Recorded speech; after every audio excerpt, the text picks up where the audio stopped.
안녕하세요. 우왕블루나인 최용환입니다. 오늘 준비한 동영상은 제네시스 DH 모델입니다. 요번 주에 좀 바빴어요. 천안에서 체험엔 입고됐었고, 그 다음에 오산에서 오피러스 입고됐고, 그 다음에 지금 소개하려고 하는 동영상은 서울에서 탁송으로 입고해 주신 차량인데요. 그래서 오피러스하고 체험에는 동영상을 준비할 시간이 없어서 좀 못했고요.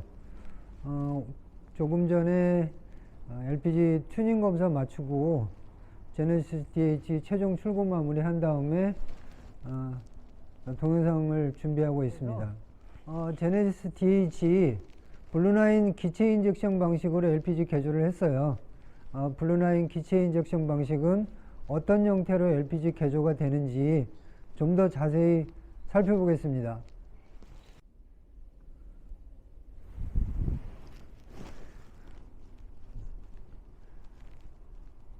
네, 제네시스 DH 3008 모델입니다.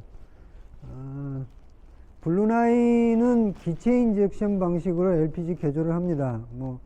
GDI 엔진을 LPG 개조하는 방식이 크게 액상 방식하고 기상 방식으로 구분이 되고 있는데요. 시스템의 장단점이 있기 때문에 어느 시스템이 좋다, 어느 시스템이 나쁘다 이렇게 얘기하기보다는 액상 시스템은 액상 시스템대로 장점이 있고 또 저희 블루9 기체 인젝션 방식은 또 나름 장점이 있기 때문에 GDI 엔진을 액상 방식으로 개조도 가능하지만 저희 블루9은 기체 인젝션 LPG 개조 시스템이에요. 기체 인젝션 방식은 LPG 연료 공급 부품을 추가로 장착하는 방식이에요. 액상 방식은 기존의 가솔린 순정 연료 라인을 이용하는 방식인 반면에 저희 블루9 기체 인젝션 시스템은 LPG 연료 공급 부품을 추가로 장착해서 가솔린 순정 고압 펌프나 인젝터는 LPG 운행 중에 전혀 작동을 하지 않습니다. 그래서 GDI 고압 펌프나 가솔린 인젝터의 작동 소음이 날 수가 없겠죠. 작동을 멈추고 있으니까. 그래서 액상 시스템에 비해서 엔진 소리가 가스로 전환을 했을 때 엔진이 굉장히 조용합니다. 그런 장점이 있고요. 그 다음에 갑론을박이 있을 수 있겠지만 가솔린 연료 라인은 가솔린 연료 라인을 사용하고 가스 연료 라인은 가스 연료 공급 시스템을 이용해서 공급하는 게 좀 더 합리적이지 않나 싶어 가지고 저희는 계속 기체 인젝션 방식으로 LPG 개조를 하고 있습니다. 그래서 액상 방식은 엔진에 전혀 손을 대지 않는다는 메리트가 있는, 소비자 입장에서 그런 메리트가 있는 것 같기도 한데 저희는 LPG 관련 부품을 추가로 장착을 하기 때문에 좀 신경이 쓰여요. 신경 쓰인다는 부분은 기체 인젝션 방식이 엔진에 크게 어떤 손상을 주거나 변형을 주거나 그런 건 아니에요. 순정 상태의 엔진 상태를 그대로 유지한 상태에서 엔진 커버를 좀 벗겨 볼게요.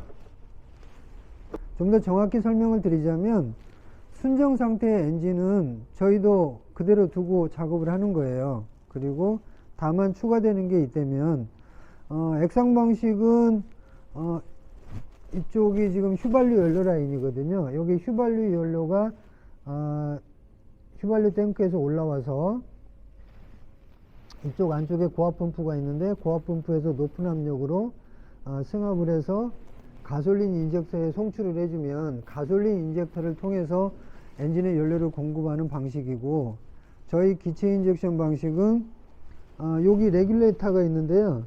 탱크에서 이 고압 펌프로 연료가 오는 게 아니고 휘발유 연료 라인에는 휘발유 연료 라인이 흐르는 거고요.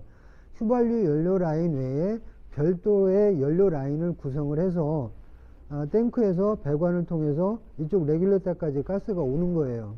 그러면 액상 방식은 말 그대로 액체 상태로 공급하는 반면 저희는 이 레귤레터에 냉각수 순환을 시켜서 탱크에서 오는 액체가스를 기체가스로 바꾸는 거예요. 기체가스로 바뀐 가스가 여기 가스 인젝터. 저희는 휘발유 인젝터를 통해서 LPG를 공급하는 게 아니고 이 가스 전용 인젝터를 통해서 가스 연료를 기체 상태로 엔진에 공급하는 방식이에요. 이제 이 인젝터까지 온 가스를 여기에 지금 저희 블루9 GDI ECU가 이 가스 인젝터를 제어해서 엔진에 연료를 공급하는 거예요. 그러면 이 인젝터에서 나온 연료가 엔진을 통해서 들어가려면 이런 가스 노즐 호스예요. 그 가스 전용 호스인데 인젝터에서 나온 그 가스가 기체 상태입니다. 이 기체 상태의 가스가 이 가스 노즐 호스를 통해서 엔진 안으로 들어가는 거예요. 그러면은 이 인젝터하고 그 가스 인젝터에서 가스 오초를 거쳐서 저기 매니폴드 안쪽에 인젝터 노즐이라는 거를 설치를 해요. 6mm 정도 홀을 가공을 해서 인젝터 노즐을 설치를 한단 말이에요. 그럼 가스 인젝터에서 분사된 연료가 이 호스를 통해서 노즐을 거쳐서 엔진으로 들어가는 그런 구조예요. 그래서 굳이 기체 인젝션 방식의 엔진에 손을 댄다면 매니폴드에 이 인젝터 노즐 설치하는 작업, 굳이 그것도 엔진에 손을 대는 부분이라면 부분이겠지만 그 인젝터 노즐 작업을 한다. 이게 순정 엔진 상태에 어떤 변형을 준다면 변형을 주는 부분이고요. 그리고 그 다음에 이제 이런 저희 LPG 관련 부품들이 어떤 이제 일반 정비를 할 때 어떤 간섭이 되지 않게끔 그렇게 최대한 작업을 신경을 써서 하는 거고요. 그래서 이런 인젝터 같은 것도 엔진 쪽에 있으면은 이 인젝터 설치한 부품들이 이 엔진 위에나 어디에 있으면 물론 엔진 커버가 덮이지 않는 부분도 있지만 그런 것들이 일반 정비하는 데 어떤 문제가 되기 때문에 엔진에 전혀 간섭을 주지 않게끔 한쪽으로 몰아서 이쪽에 가지런히 작업을 해드려요. 지금 이 가스 인젝터가 이 가스 인젝터가 가솔린 상태에서 어떤 정비를 할 때 영향을 주지 않게끔 간섭을 주지 않게끔 작업을 하는 거고요. 마찬가지로 LPG 레귤레터나 ECU도 이쪽 빈 공간을 찾아서 엔진의 여유 공간이 있잖아요. 그런 여유 공간을 찾아서 인스톨을 하기 때문에 엔진이 장착된 상태에서 그래도 엔진룸 여기저기를 살펴보다 보면 이렇게 남는 공간들이 있거든요. 이런 남는 공간에 LPG 레귤레터 설치하고 ECU 설치하고 가스 인젝터 설치해서 가스를 쓸 수 있게끔 하는 그런 시스템이에요. 보시다시피 일반 정비에 전혀 문제 없게끔 작업을 잘 해드렸고요.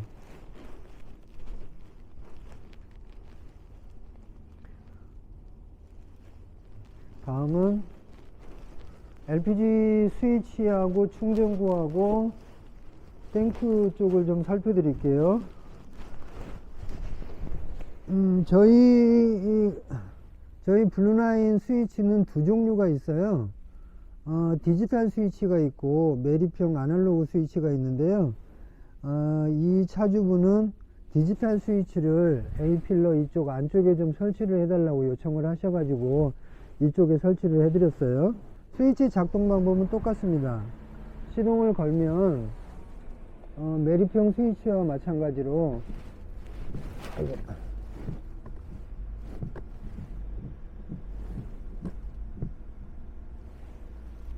시동을 걸면 매립형 스위치와 마찬가지로 녹색불이 깜빡깜빡해요. 그러면 이거 오토 모드고 휘발유로 시동이 걸려 있다는 거고요. 저기 위쪽에 39라는 숫자가 표시되어 있는데요. LPG 연료량을 퍼센트지로 39% 퍼센테이지로 보여주는 차이가 있습니다. 매립형 아날로그 스위치는 LED 4개를 가지고 4등분 해가지고 적정하게 보여주는 거고요. 디지털 스위치는 좀 더 정교한 부분은 있죠.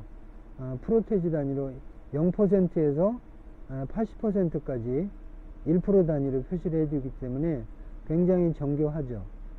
근데 스위치가 좀 다소 크다는 불만들이 근데 스위치가 좀 다소 크다 뭐 이런 말씀을 하시는 분들도 있어서 디지털 스위치를 선호하시는 분도 있고 매립형을 선호하시는 분도 있고, 저희는 고객님이 원하는 형태의 스위치를 가급적이면 원하는 위치에 설치를 해드리고 있어요.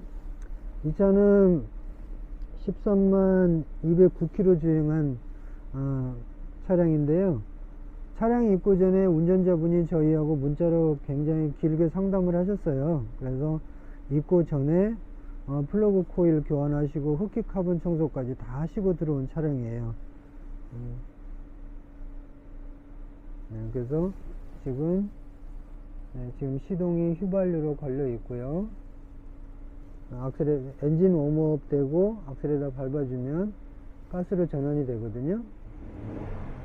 악셀에다 밟아주면, 네, 지금 RPM이 1200 이상 됐는데 지금 전환이 안 되는 이유는 냉각수 온도하고 RPM하고 조건 두 가지를 다 만족해야 되는데 하나가 아직 만족하지 못한다는 얘기죠. RPM은 들어왔는데 엔진 온도가 아직 65도는 되지 않았다. 네. 제가 다른 부분을 설명하는 동안 엔진 웜업이 될 거고요. 그때 가스로 전환되는 장면을 한 번 더 보여드릴게요.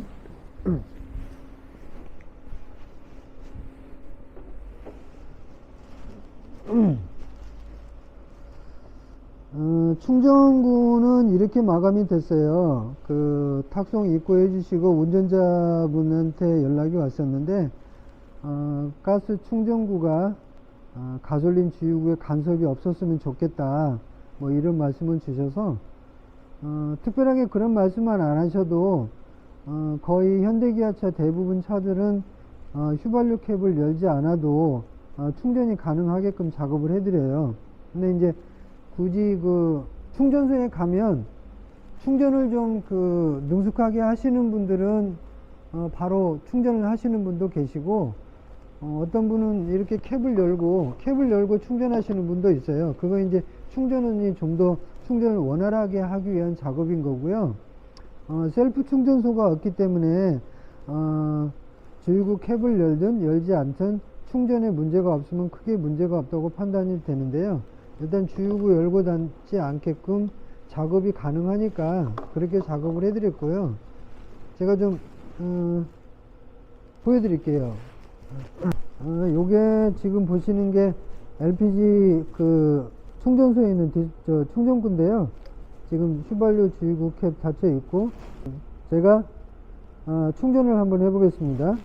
휘발유 주유구 캡은 닫혀 있는 상태고요. 네, 이렇게 손쉽게 충전이 가능합니다. 네.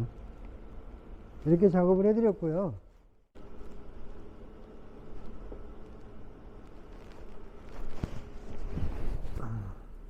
제가 충전구 설명하는 동안 엔진 웜업이 됐을 거예요.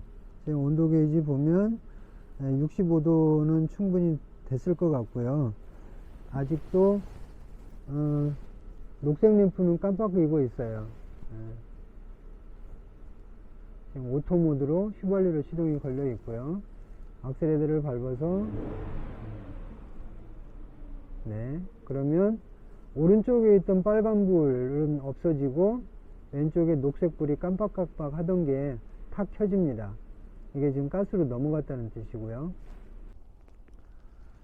네, 블루9 기체 인젝션 시스템으로 LPG 개조된 제네시스 DH 3.8 엔진룸이에요. 최종 마무리가 끝난 엔진룸 상태고요. 이 상태로 차량 출고가 됩니다. 엔진 커버 덮여 있고요. 이쪽에 운전석 헤드램프 뒤쪽에 LPG 레귤레이터하고 블루9 GDI ECU 설치되어 있고요. 이쪽 엔진 전면에 보시면 LPG 전용 가스 인젝터 이렇게 설치가 되어 있어요.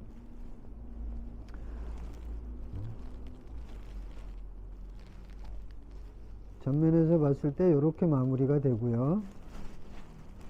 우측면에서 봤을 때 이런 형태로, 아직 운전석에서 좀 보면 뭐 이런 형태로 마무리가 됐습니다. 네.